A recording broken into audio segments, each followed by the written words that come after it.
Desire is what gives you periphery.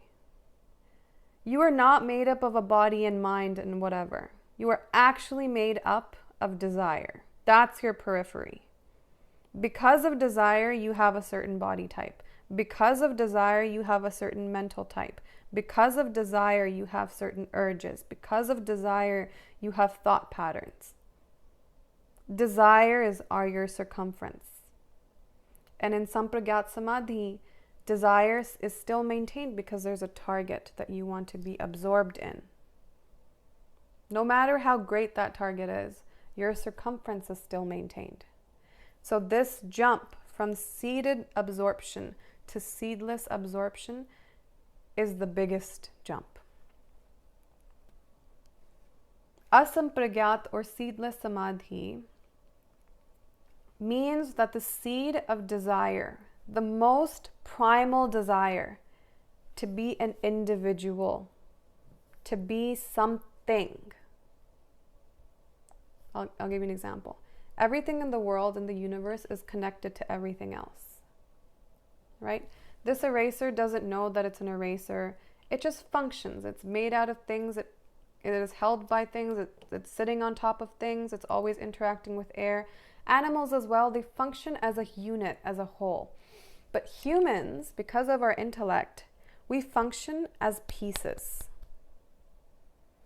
This whole universe, doesn't it seem like I am something else? And this whole universe is something else? Doesn't it feel like that?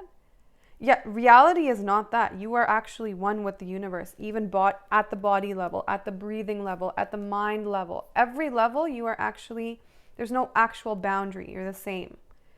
But it feels like I'm an individual and this is the rest of the universe. You function that way. This desire to be something, this is what is called seeded. You are still seeded.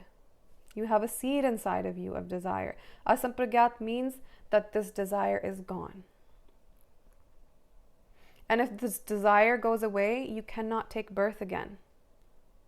Not in the same way that you've been taking birth.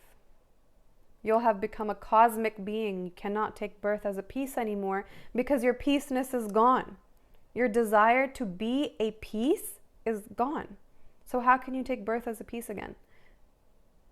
But because our desire to be something is still here, we keep taking birth. We keep reincarnating as different pieces. Asampragyat means that individuality and the desire for individuality is vanquished. Every periphery, every label, every name, every form, gone. The desire to have it, gone. Right? This, you can really, really understand the jump from Sampragyat to Asampragyat when we listen to how Buddha got enlightened.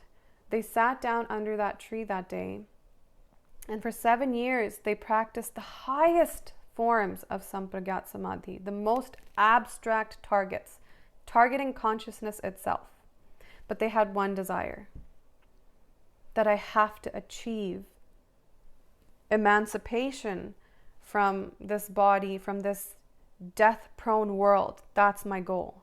That one seed was what was preventing them from jumping into seedless samadhi. But that one seed was what also got them to the highest form of Sampragyat Samadhi. Right? Their desire to overcome a death-prone, disease-prone world. That one desire got them to the highest form of Sampragyat Samadhi. But that day when they sat under that tree, they said, whether there is a world beyond death or whether there is not, I am good with both options. I don't desire it anymore. In fact, I don't desire anything anymore. And that was a day when they fully let go. They didn't meditate that day. They didn't go into samadhi that day. They just let go. They said, if I fall asleep and die, that's okay with me. If I end up waking up tomorrow, that's also okay with me. Whatever your desire. But I'm not desiring anymore. That day, Asampragyat Samadhi happened. The thing with seedless samadhi is, once you access it, you will never return the same again. Krishna says, Na tat bhasyate suryo na shashanko na pavakaha Yad gatva na nivartante tad dhama paramam mama. Krishna says, what's my abode? There is no sun or moon that is powerful enough to illuminate that place.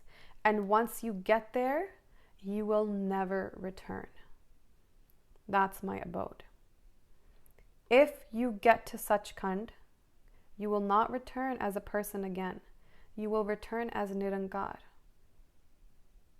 Nirankar may continue to have a body, may continue to breathe, may continue to use a mind, but will not be a human, will be God. Okay? That's asampragyat samadhi. That is the ultimate goal.